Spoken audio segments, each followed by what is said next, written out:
오늘 이 시간에는 저희가 누가복음 15장 25절에서 32절 말씀을 통해서 자비로운 아버지와 무자비한 아들이라는 제목으로 말씀을 나누기 원합니다. 먼저 오늘 본문이 이 탕자의 비유부터 시작되는 하나의 이야기이기 때문에 본문을 읽어보려고 하는데요. 11절부터 읽겠습니다. 11절부터 오늘 본문까지 제가 읽도록 하겠습니다. 또 이르시되 어떤 사람에게 두 아들이 있는데 그 둘째가 아버지에게 말하되 아버지여 재산 중에서 내게 돌아올 분깃을 내게 주소서 하는지라. 아버지가 그 살림을 각각 나눠 주었더니 그 후 며칠이 안 되어 둘째 아들이 재물을 다 모아가지고 먼 나라에 가 거기서 허랑방탕하여 그 재산을 낭비하더니 다 없앤 후 그 나라에 크게 흉년이 들어 그가 비로소 궁핍한지라. 가서 그 나라 백성 중 한 사람에게 붙여 사니 그가 그를 들로 보내어 돼지를 치게 하였는데 그가 돼지 먹는 쥐염 열매로 배를 채우고자 하되 주는 자가 없는지라.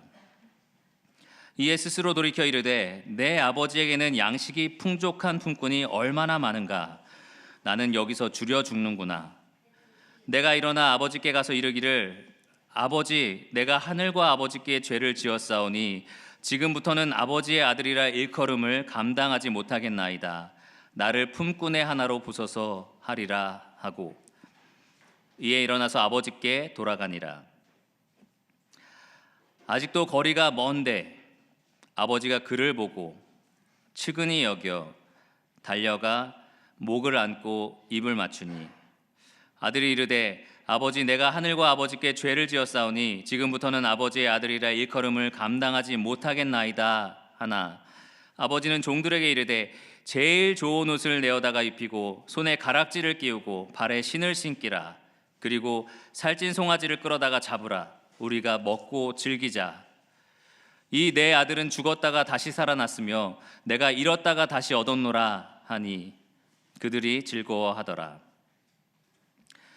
맏아들은 밭에 있다가 돌아와 집에 가까이 왔을 때에 풍악과 춤추는 소리를 듣고 한 종을 불러 이 무슨 일인가 물은데 대답하되 당신의 동생이 돌아왔음에 당신의 아버지가 건강한 그를 다시 맞아들이게 되므로 인하여 살찐 송아지를 잡았나이다 하니 그가 노하여 들어가고자 하지 아니하거늘 아버지가 나와서 권한대 아버지께 대답하여 이르되 내가 여러 해 아버지를 섬겨 명을 어김이 없거늘 내게는 염소 새끼라도 주어 나와 내 벗으로 즐기게 하신 일이 없더니 아버지의 살림을 창녀들과 함께 삼켜버린 이 아들이 돌아오매 이를 위하여 살찐 송아지를 잡으셨나이다. 아버지가 이르되 예 너는 항상 나와 함께 있으니 내 것이 다 너의 것이로 돼. 이 너의 동생은 죽었다가 살아났으며 내가 잃었다가 얻었기로 우리가 즐거워하고 기뻐하는 것이 마땅하니라 하니라. 몇 년 전에 한 노파가 남아프리카 공화국 법정에 들어섰습니다. 그녀는 한 70세 정도 된 노파였고요. 그녀의 맞은편에는 백인 경찰관 몇 명이 서 있었습니다. 그리고 그 경찰관 중에 한 명 벤더 브로크라는 사람은 이 노파의 남편과 아들을 죽인 죄명을 가지고 지금 재판을 받고 있었습니다. 수년 전 벤더 브로크라는 사람은 이 노파의 집에 동료들과 함께 찾아와서 그 아들을 잡아갔고 그 아들을 총으로 쏴서 죽이고 불에 태워서 죽였습니다. 몇 년 후 그는 다시 노파의 집에 찾아와서 이 노파의 남편을 끌고 갑니다. 한 2년 동안 그녀는 이 남편의 행방을 알 수 없었습니다. 그리고 어느 날 이 벤더 브로크라는 사람이 노파의 집에 다시 찾아와서 이 노파를 끌고 강가로 갑니다. 거기서 이 노파는 심히 매맞은 자기 남편을 발견하고 장작 더미 위에 묶여 있는 것을 봤습니다. 이 벤더 브로크는 노파가 억지로 보게 만든 후에 이 남편의 몸에 석유를 잔뜩 붓고 불을 붙였습니다. 이 노파의 남편은 아버지 저들을 용서하소서라는 말을 남기고 죽었습니다. 이제 법정에서 판사는 노파에게 이렇게 묻습니다. 당신은 벤더 브로크 씨에게 무엇을 원하십니까? 어떻게 해야 이 무자비한 죄인에게 정의가 제대로 실현될 수 있겠습니까? 그때 이 노파는 이렇게 대답합니다. 저는 세 가지를 원합니다. 첫째, 타버린 내 남편의 시신이 섞인 흙을 모아서 제대로 장례를 치렀으면 좋겠습니다. 그리고 잠시 말을 멈춘 후에 이 노파는 나의 남편과 아들은 나의 유일한 가족입니다 라고 말을 했습니다. 그리고 이어서 노파는 둘째, 내 가족이 이제 없기 때문에 나는 벤더 브로크 씨가 나의 아들이 되었으면 좋겠습니다. 나는 그가 한 달에 2번 내가 살고 있는 빈민가로 와서 나와 함께 하루를 보냈으면 좋겠습니다. 그래서 나에게 그가 아직도 뺏어가지 못한 남아있는 사랑을 그에게 부어주고 싶습니다. 셋째로, 저는 벤더 브로크 씨가 알았으면 좋겠습니다. 내가 그에게 용서의 손길을 내밀 수 있는 이유가 예수님이 용서하기 위해서 죽으셨기 때문이라는 사실을 말입니다. 이것이 나의 남편의 소원이기도 했었고 저의 소원이기도 합니다. 그러니 누군가 제 옆에 와서 저를 부축해서 벤더 브로크 씨가 있는 곳으로 저를 데려다 주시기 원합니다. 그래서 제가 제 팔로 그를 안고 그를 진정으로 용서했다는 것을 그가 느낄 수 있도록 말입니다. 이 노파가 이 법정 안에 이동하는 동안 그 법정에 참석한 가족과 이웃과 친척들이 자연스럽게 나 같은 죄인 살리신이라는 노래를 부르기 시작했습니다. 그리고 이 노파가 벤더 브로크를 안기도 전에 그 사람은 이 놀라운 은혜에 물리적으로 압도되어서 기절했다고 합니다. 이것은 실제로 남아프리카 공화국에서 있었던 일입니다. 이러한 놀라운 사건을 통해서 우리는 정말 은혜의 힘, 이 자비의 힘이 얼마나 큰지 맛보게 됩니다. 이 남편과 자식을 죽인 원수를 사랑하고 용서하는 이 노파의 놀라운 자비를 볼 수 있게 됩니다. 우리가 지난 시간에 살펴본 이야기가 이러한 놀라운 자비의 이야기였습니다.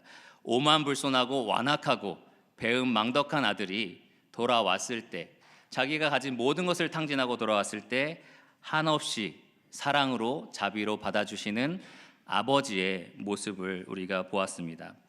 한없이 용서해주는, 바로 아들의 이 지위로 승격시켜주고 그를 위해서 살찐 송아지를 잡고 용서로 안아주는 아버지의 그 놀라운 자비를 우리가 지난 시간에 살펴보았습니다.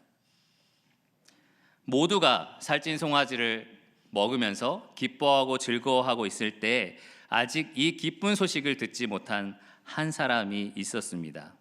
그가 오늘 우리가 살펴볼 본문에 나오는 맏 아들입니다. 그는 동생이 집에 왔다라는 소식을 듣고 과연 어떻게 반응했을까요? 배경을 살펴보면 25절과 26절에 이 아들이 집에 들어오는 장면을 볼 수 있습니다. 먼저 밭에 있다가 라고 얘기를 하는데요, 이 시간에 큰 아들은 이 밭에서 열심히 일을 하고 있었던 것 같습니다. 둘째 아들과 굉장히 대조되는 모습입니다. 둘째 아들은 내 재산 내놓으세요 라고 하고 가지고 나가서 자기가 원하는 걸 마음껏 하고 살았다면, 첫째 아들은 아마도 이 둘째 아들이 나간 그때도 그리고 지금까지도 계속해서 아버지 옆에서 아버지의 일을 이렇게 도와주었던 것 같습니다.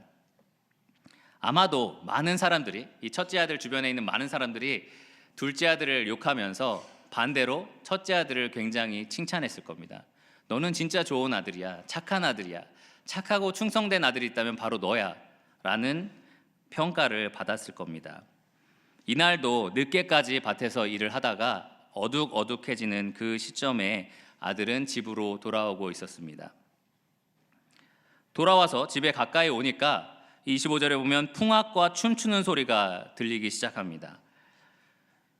보통 집에서 추수 때나 이런 특별한 잔치가 아니면 갑자기 이러한 소리가 들릴 리가 없는데 이게 무슨 일이지? 라고 아들은 생각합니다.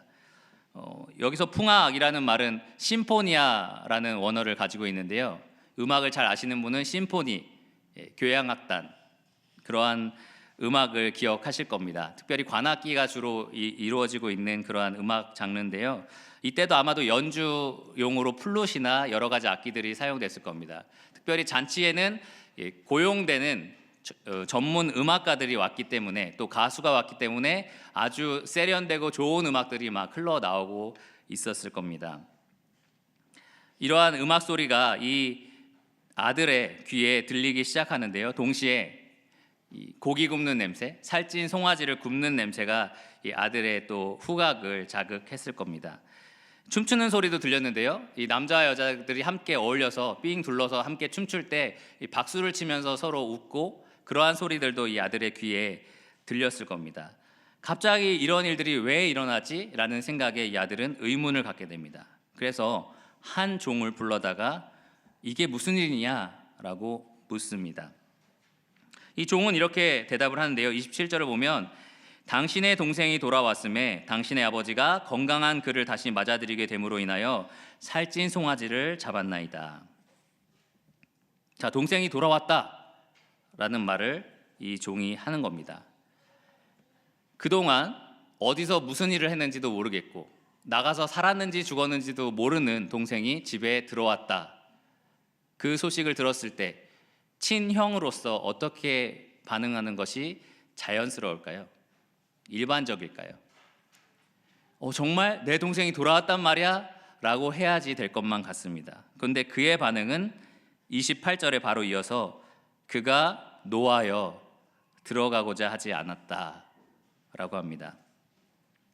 그는 정말 화가 났습니다.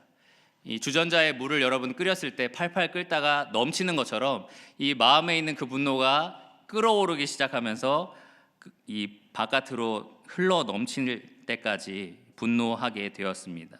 몹시 분하고 노여운 감정이 벅차오르는 지금 상태가 되었습니다. 그 분노가 너무 심해서 겉으로 드러나서 나 집에 안 들어가, 그러한 의지도 지금 보여주고 있는 상태였습니다. 참 아이러니하죠. 집 밖에 떠나서 오래 있었던 아들이 집 안으로 들어가 회복되는 그 시점에 집 안에서 아빠를 계속 도와주던 아들이 밖에 나가서 안 들어오는 상황이 지금 펼쳐지고 있습니다. 사실 두 아들 모두 죄 때문에 집 밖에 나갔었는데요. 둘째는 죄를 회개하고 다시 아버지를 만나 집 안으로 들어와 잔치를 벌이고 있는 반면, 첫째는 분노에 가득 차서 밖에 남아 있는 상태였습니다. 오늘 이 시간에 저는 이 첫째 아들이 이 밖에서 가지고 있는 그 분노의 감정 속에서 무자비한 모습을 발견하기를 원합니다.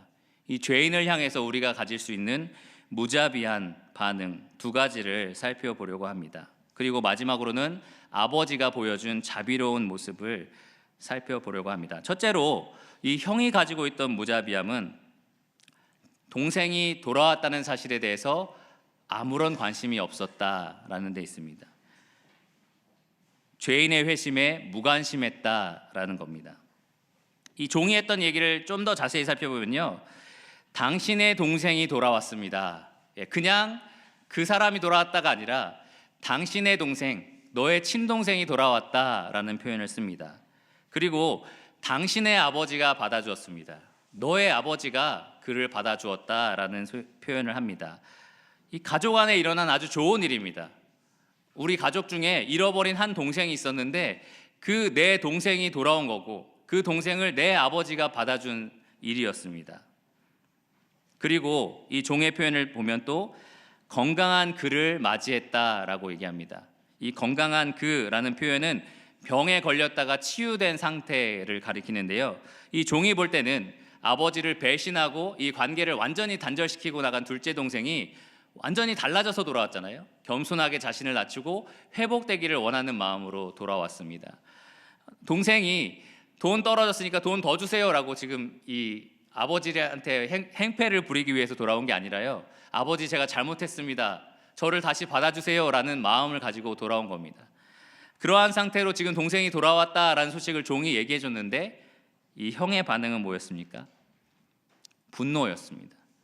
동생이 돌아왔다는 거에 전혀 기뻐하지 않고 전혀 반응하지 않았습니다. 보통 그래? 그동안 동생이 뭐하고 지냈지? 얼굴은 좀 어땠어? 너무 야여지진 않았나? 혹시 병든 건 아닌가? 흉년이 든 나라도 있다라는 소문을 들었는데 거기서 정말 힘들게 살았던 거 아닐까? 사람만도 못하고 돼지만도 못하게 살았던 건 아니야? 그러한 고민이 전혀 없습니다. 어디 이 몸이 성하게 돌아왔을까? 상한 데는 없을까? 너무 많은 고생을 한 게 아닐까? 거기서 이방인들한테 많은 무시를 당해서 상처를 받진 않았을까? 그러한 생각이 지금 형의 마음에는 전혀 존재하지 않습니다.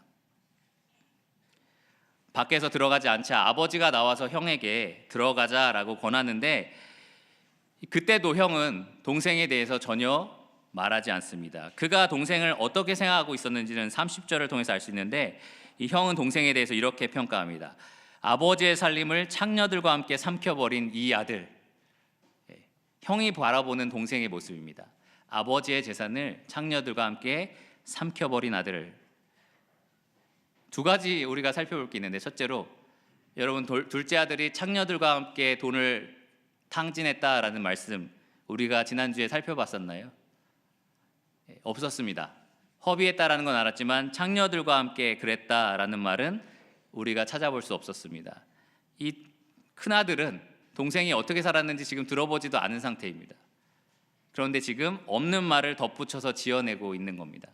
내 동생 창녀들과 그런 다 돈을 허비한 사람 아니냐라는 식으로 과장해서 말하고 있습니다.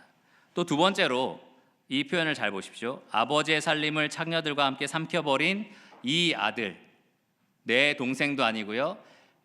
이 아들이라는 표현을 씁니다. 원문 그대로 번역을 하면 이렇습니다. 당신 아들, 당신 아들. 이 형에게 있어서 탕자는요, 당신 아들입니다. 내 동생은 아닙니다. 물론 형이 볼 때 동생이 미울 수 있습니다. 아버지의 재산을 뺏고 아버지의 명예를 떨어뜨리고 그렇게 문제를 많이 일으키고 간 동생이 미울 수는 있습니다.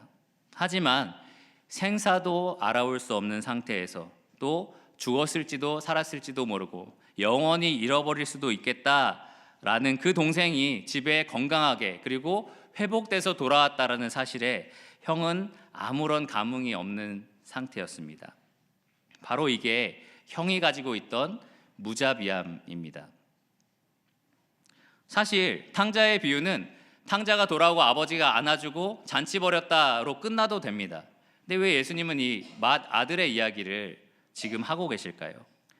그리고 비유의 처음부터 두 아들이 있는 아버지라고 이야기를 하시면서 이 이야기가 있다라는 것을 염두에 두고 비유를 시작하셨습니다.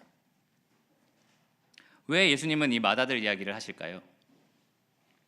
그것은 이 비유 시리즈를 왜 시작하셨는지 생각해 보면 알 수 있습니다. 바리새인과 서기관들이 예수님에게 어떻게 당신은 이 죄인, 세리, 창녀들 같은 사람들과 어울릴 수 있느냐? 그들을 용납할 수 있느냐라고 물었습니다. 그런 거 보면 당신은 선지자가 아닌가 보다라는 얘기를 했습니다. 예수님은 이 비유들 통해서 한 죄인이 회개할 때 너희 하나님 아버지가 얼마나 기뻐하시는지 알아야 한다라고 말씀하셨습니다. 그리고 이 맏아들 얘기를 통해서 예수님은 왜 너희는 너희 친형제 자매가 아버지 품으로 돌아오는 것에 이렇게 무관심하냐라고 묻고 계십니다. 이 질문에 사실 우리도 대답을 해야만 합니다. 가끔 저는 명절에 이 처가에 내려갈 때가 있는데요. 차를 댈 데가 없어서 이 갓길까지 될 정도로 사람들이 많이 모인 휴게소에 들어간 적이 몇 번 있습니다. 여러분들도 아마 경험이 있으실 겁니다. 그러면 화장실이고 뭐 음식 사 먹는 데고 사람이 없는 곳이 없습니다. 그냥 줄이 너무나 길고 음식도 다 없어져 버릴 것 같고 그래서 좀 두렵기도 하는데요. 그러한 상황에서 가끔 저는 그 많은 군중들 가운데 사람들을 쭉 둘러보면서 그러한 생각을 할 때가 있습니다. 하나님 정말 이 사람들이 하나님을 모르면 다 지옥에 가는 겁니까? 여기 있는 그 수많은 사람들이 다 지옥으로 떨어지는 겁니까? 라는 생각을 할 때가 있습니다. 우리가 얼마나 이 죄인들의 회심에 관심을 갖고 사는지 생각해 보게 됩니다. 이런 이름 모를 수많은 사람들 말고 우리 주변에 우리 집 안에 있는 가족들, 그리고 부모들, 또 자식들, 친척들, 또 여러분 직장에서 매일 마주치고 있는 그 동료들을 한번 생각해 보십시오. 내일 주님이 오신다면 그들이 가야 할 곳은 어디입니까? 그들이 영원히 거해야 할 곳은 어디입니까? 조금 몹쓸 질문을 여러분들에게 해보겠습니다. 만약에 여러분의 자녀들 가운데 한 사람만 지옥에 보내야 한다면 여러분 누구를 선택하시겠습니까? 아마 아무도 선택하고 싶지 않을 겁니다. 만약 여러분의 부모 중에 한 사람만 지옥에 보내야 한다면 여러분 누구를 선택하시겠습니까? 만약에 우리가 믿고 있는 이 모든 것이 사실이라면 그렇다면 왜 우리는 그들이 지금 향하고 있는 종착지에 대해서 말해줄 생각을 하지 못할까요? 왜 경고하지 않을까요? 왜 그들의 영혼에 대해서 관심을 갖지 않을까요?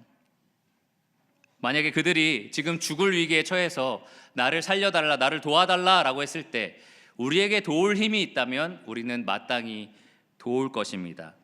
그런데 왜 우리는 그들이 영원한 죽음의 위기에 처해 있는데 우리가 도울 수 있는 생명의 말씀이 우리 안에 있는데 마치 이 형처럼 아무런 관심이 없는 것처럼 그렇게 살아가고 있을까요? 이 큰아들의 모습을 통해서 우리는 우리 자신의 모습을 다시 돌이켜 봅니다. 예수님이 이 땅에 오셨을 때 내가 이 땅에 온 것은 잃어버린 자를 찾아 구원하기 위함이다 라고 하셨습니다. 예수님이 이 땅을 떠나실 때 제자들에게 내가 이제 여기 없으니 너희가 가서 예루살렘과 유다와 사마리아와 땅 끝까지 이르러 내 증인이 되라. 다시 말하면 내가 잃어버린 자를 찾아서 여기서 구원시키려고 한 것처럼 이제는 너희가 그 일을 해라 라고 말씀을 하셨습니다. 우리가 교회 생활 열심히 하고요, 직장 생활 열심히 하고 가정 열심히 돌아보는 것 다 중요한 일이지만 정작 예수님이 부탁하신 영혼을 구하는 그 일에 무관심하다면 정말로 무자비한 아들과 같은 모습일 것입니다. 첫째 아들은 둘째가 돌아왔다는 사실에 아무런 관심이 없었습니다. 두 번째로 이 첫째 아들은 동생을 아버지가 용서했다는 사실에 분노합니다. 사실 아버지가 직접 진설한 이 잔치에 나는 참석하지 않겠다라고 말하는 것은 그 당시에 아버지의 명예를 굉장히 떨어뜨리는 일이었습니다. 아버지가 환영하고 받아들인 동생을 나는 받아들이지 않겠다. 그것도 아버지의 이름에 먹칠을 하는 그 잔치의 주최자를 모욕하는 일이었습니다. 마치 둘째 아들이 바깥에서 오래 방황했던 것처럼 첫째 아들은 집 밖에서 지금 의지적으로 들어가지 않겠다라고 항의하고 있는 중이었고요.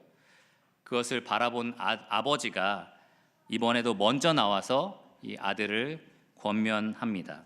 계속해서 아들을 설득시키고 있습니다. 아버지가 설득을 하자 이 아들이 했던 대답은 29절에 다음과 같습니다. 내가 여러 해 아버지를 섬겨 명을 어김이 없거늘 내게는 염소 새끼라도 주어 나와 내 벗으로 즐기게 하신 일이 없더니. 큰아들의 지금 머릿속에서 이루어지는 논리는 이렇습니다. 나와 당신 아들 지금 한번 비교해 봅시다. 나는 여기 본 것처럼 성실한 아들입니다. 나는 여러 해 동안 아버지를 섬긴 아들이죠. 근데 당신 아들 한번 생각해 보세요. 당신 아들은 방탕한 아들입니다. 여러 해 동안 재물을 탕진해버린 아들입니다. 또 하나 비교해보면 나는 아버지의 명령에 순종한 아들입니다. 어긴 적이 없습니다 라고 표현을 합니다. 당신 아들은요, 불순종한 아들입니다. 그런데 이 대가는 어떻죠? 지금 우리가 받은 대가는 어떻습니까? 나랑 내 친구, 여기서 말하는 벗이라는 표현은 품이 있는 친구를 가리킵니다. 동생의 친구들은 창녀라고 얘기를 했는데 자기 친구는 품이 있는 친구라고 표현을 합니다. 나와 내 그 품이 있는 친구들에게는 염소 새끼 한 마리 주지 않으셨고 내 동생, 창녀들과 함께 놀았던 그 동생한테는 지금 살찐 송아지를 주고 있습니다. 이거 뭔가 불공평한 거 아닙니까? 라고 지금 아들은 이야기합니다. 여러분 불공평하다고 생각하십니까? 저도 정말 불공평하게 느낄 수 있겠다라는 생각을 하게 되었습니다. 특히 아들이 하는 이야기를 잘 보시면 내가 아버지를 위해서 섬겼다라고 표현하고 있는데요. 여기 섬기다라는 표현은 듀로스라는 단어인데 노예처럼 일했다라는 말입니다. 좀 과장해서 말하면 내가 아버지를 위해서 노예처럼 이렇게 일했는데 결국 나한테 돌아온 대가가 이겁니까? 라고 이야기를 하는 겁니다. 나한테 아버지가 했던 거, 염소 새끼 하나 주지 않은 걸 생각해 보면 당신 아들, 그 동생한테는 뭘 줘야 될까요? 사실 국물도 주지 말아야 됩니다 라고 지금 이야기를 하고 있습니다. 찰스 스윈돌은 이 형의 심정이 이와 같았을 거다라고 하는데요. 탕자는, 내 동생은 아무리 못해도 재판을 받고 선고를 받고 파문을 당해야 마땅합니다. 율법은 원래 그를 돌로 쳐 죽이라고 되어 있지만 그렇게까지 하지 않더라도 아버지에게 했던 것을 비교해 보면 그 내 동생은 파문 당해야 마땅합니다. 저 녀석은 절대로 용서받을 수 없는 존재입니다. 그렇게 지금 형은 분노하고 있습니다. 참 흥미로운 것은 형의 생각에도 지금 굉장히 큰 잘못이 있습니다. 지금 하고 있는 모습도 아버지의 명예를 떨어뜨리면서까지 밖에서 항의하고 있는 모습으로 죄를 짓고 있었고요. 또 아버지가 은혜로 물려주는 그 재산에 대해서 내가 노예처럼 일해서 당연히 받아야 할 재산이다라고 주장을 하고 있습니다. 형도 삐뚤어지고 형도 죄인이었지만 그래도 내 동생에 비하면 나는 낫다 라고 지금 이야기를 하고 있는 것입니다. 이 비유를 통해서 예수님은 바리새인과 서기관들에게 다음과 같이 말씀하기 원하셨습니다. 왜 너희도 자비를 입었으면서 죄인과 세리들에게는 자비가 가당치 않다라고 판단하고 있느냐? 그렇게 예수님은 그들에게 묻고 계시는 것입니다. 이 질문이 사실 오늘날 우리에게도 동일하게 적용이 됩니다. 혹시 여러분 그런 질문 한 적 있지 않으십니까? 이런 생각해 본 적 있지 않으십니까? 저런 사람은 절대로 구원받아서는 안 돼. 저런 사람은 정말 천국 가면 안 돼. 무조건 저 사람은 지옥에 가야만 해. 만약에 저 사람이 천국에 간다면 하나님의 의로우심에 뭔가 문제가 있어. 하나님은 공평하신 분이 아니야. 더 나아가서 저런 사람이 우리 교회 오면 나는 이 교회 안 나올 거야. 그러한 생각을 할 때가 있습니다. 세상에 보면 구원받기 전에 전직 포르노 배우였던 사람이 있고요. 또 심하게 부패에 빠졌던 정치 지도자들이 있습니다. 사형수가 있고요. 우리나라를 팔아먹은 매국노도 있습니다. 그거보다 좀 못하지만 성격이 나랑 맞지 않는 사람, 인격이 아직 갖춰지지 않은 별로인 사람, 그러한 사람들이 있습니다. 그런 사람들을 우리가 바라볼 때 어떻게 저런 죄인이 있지? 저 사람은 절대 용서받아서는 안 돼. 내가 그 사람도 회개하면 구원받는다는 걸 알지만 차마 그 사람의 회개를 위해서 기도할 수는 없겠다라는 생각을 합니다. 그러나 예수님은 그렇게 반응하지 않으셨습니다. 예수님은 몸을 팔던 여인이 눈물로 발을 씻겼을 때 그녀를 받아주셨습니다. 예수님은 사람을 죽인 강도가 십자가에서 죽으면서 나를 기억해 주십시오라고 했을 때 내가 나와 함께 낙원에 있으리라 라고 말씀해 주셨습니다. 예수님은 부패한 지도층 중에 한 사람이었던 바리새인, 그가 예수님을 찾아왔을 때 우리가 익히 알고 있는 이 말씀을 하셨습니다. 하나님이 세상을 이처럼 사랑하사 독생자를 주셨으니 이는 그를 믿는 자마다, 다시 말하면 누구든지 영생을 얻게 하려 하심이니라. 우리는 형처럼 우리도 죄인이고 자비가 필요한 사람이라는 걸 알지만 적어도 저 죄인에 비하면 나는 의로운 사람이야. 저 죄인은 절대로 회개할 수 없어. 저 죄인이 용서받는 것 뭔가 꺼림칙하고 불의한 일이야 라고 쉽게 판단을 합니다. 하지만 우리가 누구이길래 하나님이 품으시는 죄인을 합당하지 않다라고 말할 수 있겠습니까?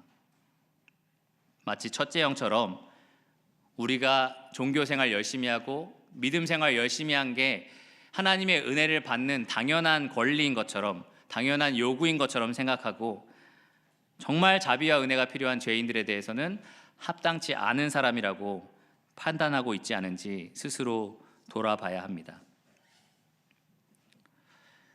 형은 그랬습니다. 형은 동생이 돌아온 사실에 무관심했고요. 형은 동생이 용서받았다는 사실에 분노했습니다.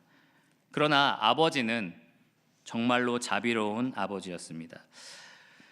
여러분 자녀 중에 형제가 있었을 때 둘이 심하게 싸울 때 이 부모로서 보면 둘 다 똑같이 잘못이 있고, 물론 한 사람이 더 잘못했을지도 몰라도, 혹은 잘못을 먼저 시작했을지 몰라도 둘 다 똑같이 죄를 여러분 앞에서 막 바락바락 피우고 있을 때 부모로서 어떻게 하기를 원하십니까? 특별히 장자한테 뭐라고 말하기를 원하십니까? 네가 형인데 동생하고 어떻게 이렇게 똑같이 할 수 있냐? 너는 동생보다 훨씬 더 지금 심하게 하고 있는 거야 라고 아마 말하고 싶을 겁니다. 근데 여기 나온 아버지는 이렇게 반응을 합니다. 29절에 보면 예라고 말을 합니다. 예라는 말은 아주 부드러운 음성인데요, 예, 내 아들아, 얘야 라는 표현입니다. 너 어떻게 그렇게 생각할 수 있어? 그렇게 얘기하지 않고요, 고함을 치거나 너 생각 다시 잡을 때까지 여기 앉아서 생각하고 있어, 이렇게 하지 않습니다. 아버지는 내 아들아, 얘야 라고 부드럽게 그를 부르십니다. 그리고 나서 이렇게 말씀을 하시는데요, 너는 항상 나와 함께 있었으니까 내가 가지고 있는 게 사실 다 너의 것이다. 쉽게 말하면 나의 것이 다 네 거야 라고 말씀을 하십니다. 사실 처음부터 재산의 3분의 1은 둘째에게 줬지만 3분의 2는 첫째에게 주어진 재산이었습니다. 아버지가 죽으면 지금 첫째 아들의 재산이, 아버지가 지금 가지고 있는 모든 것이 다 첫째 아들의 재산이 됩니다. 그래서 사실 원하면 첫째 아들은 언제든지 살찐송아지를 잡을 수도 있었습니다. 아버지는 내 것이 사실 다 네 거야 라고 하시면서 두 가지를 말씀하시는데, 첫째, 동생이 왔다고 해서 네 거에 지금 지장이 안 생길 거야, 그러니까 걱정하지 말라 라고 안심을 시켜줍니다. 두 번째로 아버지는 내 것이 다 네 것이다 라는 말을 통해서, 이거는 나에게 있는 재산은 네가 노예처럼 일해서 당연히 받을 수 있는 권리가 아니야. 네가 받는 재산은 내가 가지고 있는 것, 내 것인데 너에게 은혜로, 자비로 그냥 주는 거야 라고 말을 하고 있습니다. 유대 사회에서 아버지가 없다면 빌어먹어야 하는, 구걸해서 먹어야 하는 그러한 처지에 빠집니다. 그 어떤 외부의 공격이나 장애물, 그것으로부터 보호해 주거나 공급해 줄 수 있는 그러한 존재가 아버지였기 때문에, 이 아버지가 있어서 지금 아들이 많은 은혜를 누리는 거지, 아버지가 없다면 사실 아무것도 누릴 수 없는 사람이었습니다. 아버지 것이 그 사람의 것이 된 것은 아버지가 자비로, 은혜로 물려주기 때문입니다. 그래서 J.C. 라일은 그래서 이런 말을 했습니다. 우리 모두가 은혜로만 설 수 있는 빚진 자들이고, 아무리 훌륭한 자라도 자랑할 것이 전혀 없으며, 우리가 가진 모든 것은 하나님께로부터 받은 것임을 참으로 인정하는 사람은 결코 탕자의 형처럼 말하지 않는다. 결코 탕자의 형처럼 아버지께 말하지 않습니다. 누군가의 구원에 무관심하지 않고요, 누군가가 구원받았다는 사실에 분노하지 않습니다. 내가 은혜를 받았다는 것이 당연한 것처럼, 또 다른 사람들이 은혜를 받는 것은 아닌 것처럼, 불공평한 것처럼 그렇게 판단하지 않습니다. 그리고 나서 마지막으로 아버지는 형에게 이렇게 말합니다. 우리가 함께 기뻐하는 것이 마땅하다. 함께 기뻐하는 것이 마땅하다. 여기서 아버지는 너의 동생이라는 표현을 씁니다. 형은 당신 아들이라고 얘기를 했는데요, 아버지는 내 아들이 아니라 사실 너의 동생이기도 하다라고 이야기를 합니다. 네 친동생이고, 너의 친동생이, 또 내 아들이 돌아왔다, 죽었다가 살아서 돌아왔다, 잃어버린 것처럼 됐지만 이렇게 찾은 바 되었다, 그러면 우리가, 이 한 가족이 함께 기뻐하는 것이 마땅하다라고 지금 이야기를 합니다. 예수님 여기서 다시 한번 죄인 하나가 회개할 때 하나님 아버지께서 기뻐하시는 것이 당연하다라는 사실을 말씀해 주고 계십니다. 오늘 말씀을 정리해 보면, 첫째 형은 굉장히 무자비했습니다. 동생이 돌아온 사실에 관심이 없었습니다. 또 용서받았다는 그 사실에는 분노를 했었습니다.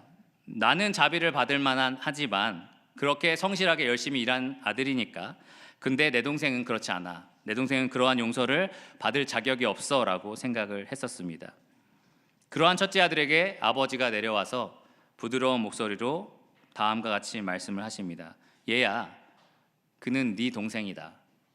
그가 우리 가족에 다시 돌아온 사실에 함께 기뻐하는 것이 당연하다. 그리고 네가 가지고 있다라고 생각하는 거 열심히 일해서 받은 게 아니라 내가 은혜로 너에게 준 거야 라고 말씀을 하고 있습니다. 사실 이 모든 교훈은 지금 이 비유를 듣고 있는 바리새인과 서기관들을 향해서 예수님이 질문하고 계시는 내용입니다. 과연 그들이 어떻게 반응했을까요? 아, 그래, 우리도 하나님의 자비가 필요한 사람이야. 그러니 저 자비가 필요한 죄인이 돌아오면 우리가 함께 기뻐하는 것이 맞아. 메시아라면 이 죄인을 찾아서 구원하는 것이 맞아 라고 반응을 했을까요? 사실 오늘의 비유는 여기서 끝나기 때문에 우리가 알 수는 없습니다. 하지만 다음에 나오는 장면들을 보면 바리새인과 서기관들은 아직 그 교훈을 얻지 못한 것 같습니다. 이렇게 뒤에 이야기가 끝나지 않고 결말이 나지 않고 끝나버리는 이야기를 우리가 오픈형 엔딩이라고 이야기를 합니다.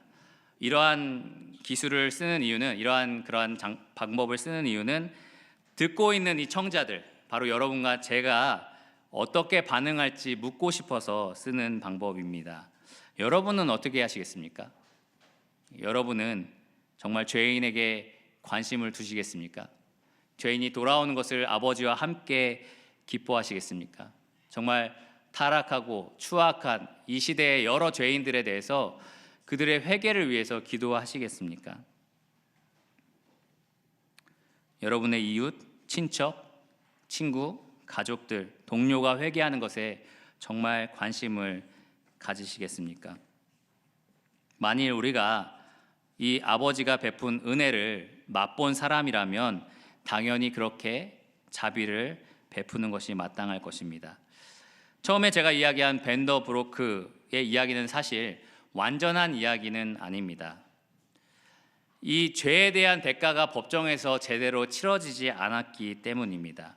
물론 그 노파가 보여준 사랑, 은혜, 자비 정말 눈부실 만큼 아름다운 이야기지만 그가 저지른 살인, 방화, 그거에 대한 대가가 하나도 치러지지 않았다라는 걸 생각해 보면 정말로 끔찍하게 불의한 사건이 아닐 수 없습니다.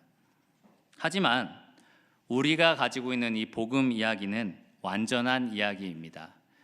탕자와 탕자 형이 돌아왔을 때 아버지가 받아준 이 놀라운 용서와 자비의 이야기는 완벽한 이야기입니다. 왜냐하면 단지 아버지가 보여준 자비와 은혜가 눈부시기 때문에가 아니라요, 정의와 공의에 있어서도 완벽하기 때문입니다. 그 아버지가 죄인을 받으실 때 그 죄인들 대신 자기의 독생자를 내어주셨고 그 독생자에게 모든 죄의 대가를 치르게 하셨기 때문입니다. 여러분과 저와 같은 죄인이 탕자처럼 긴 이 고급 옷을 입게 된 이유는 우리 아버지의 독생자 예수 그리스도가 대신 벗김을 당하셨기 때문입니다.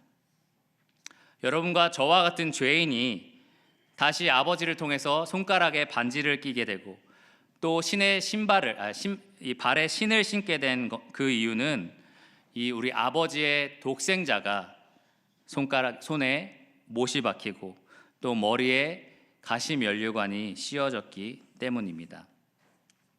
여러분과 저와 같은 죄인이 아버지 품에 돌아왔을 때 매를 맞지도 않고 돌에 맞지도 않고 따귀를 맞지도 않고 채찍에 맞지도 않은 이유는 그 아버지가 우리를 대신해서 내주신 독생자가 대신 매 맞고 대신 채찍질 당하고 대신 따귀를 맞고 대신 채찍질을 당했기 때문입니다. 여러분과 저와 같은 죄인이 우리 아버지 품으로 돌아왔을 때 살찐 송아지를 즐겁게 먹을 수 있게 된 것은 그가 대신 보내주신 독생자가 먹을 것 없고 헐벗고 굶주리고 갈 곳 없는, 머리 둘 곳 없는 처지가 되었기 때문입니다. 마지막으로 여러분과 저와 같은 죄인이 아버지의 품으로 회개하여 돌이켰을 때 다시 아들로 높여서 받아주신 이유는 그가 우리 대신 내어주신 독생자가 이렇게 외쳤기 때문입니다. 나의 하나님, 나의 하나님, 어찌하여 나를 버리셨나이까? 성경은 이렇게 말합니다. 그가 채찍에 맞음으로 우리가 나음을 얻었도다. 잃어버린 양, 잃어버린 아들, 그가 바로 우리였습니다. 우리는 정말 자비가 필요한 자들이었고요. 한없이 놀라운 자비를 이 아버지를 통해서, 또 아버지가 내어주신 독생자를 통해서 경험한 사람들입니다. 그런 우리가 큰형처럼 가끔은 냉정하게 세상을 바라볼 때가 있습니다. 그들이 구원받는 것, 잃어버린 자가 돌아오는 것에 대해서 아무런 관심이 없을 때가 있습니다. 정말 가까운 가족인데, 내 자식인데, 내 부모인데도 우리가 먹고 살고 어떻게 살지 걱정하느라 정말 그들의 영혼에 대해서는 무관심할 때가 있습니다. 또 우리는 어떤 사람이 돌아오는 것에 대해서 분노할 때가 있습니다. 저런 사람 절대 구원받으면 안 돼. 저런 사람은 정말 죄인이야. 나도 죄인인데 나도 은혜가 필요하고 자비가 필요한 사람이었음에도 불구하고 저런 사람은 안 돼. 저 사람을 구원해 주시면 불공평한 거야 라고 분노할 때가 있습니다. 그런데 우리 자비의 하나님은 아니야. 죄인이 회개하면 함께 기뻐하는 것이 마땅하다라고 이야기를 하십니다. 여러분 어떻게 하기를 원하십니까?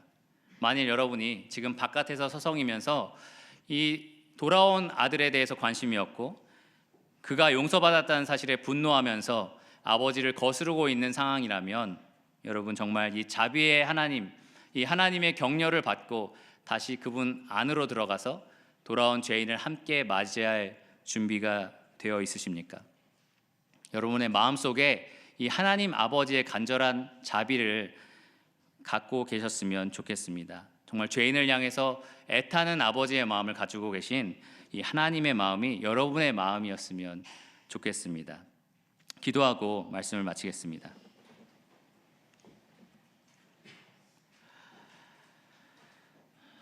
주님 감사합니다. 저희가 얼마나 놀라운 자비와 은혜를 맛봤는지 생각할 때마다 하나님 아버지께 진심으로 감사를 드립니다.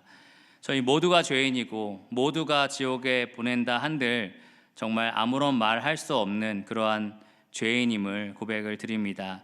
그런 저희가 종종 세상에 있는 죄인들을 비난하고 판단하고 정죄하며 그들이 돌아오는 것에 반대하는 그러한 냉정하고 교만한 마음을 품을 때가 참 많이 있습니다. 무자비한 아들처럼 우리가 무자비할 때가 참 많이 있습니다. 주님, 저희의 완악하고 교만한 마음을 무너뜨려 주시고 죄인을 향한 한없는 자비를 가지고 계신 아버지의 마음을 저희가 본받을 수 있게 하여 주시기 원합니다. 정말 나와 같은 죄인을 살리신 주님의 놀라운 은혜를 맛본 사람들로서 그 은혜를 다른 이에게 나눠주는 자들이 되게 하여 주시기 원합니다. 이 모든 것을 예수 그리스도 이름으로 기도드렸습니다. 아멘.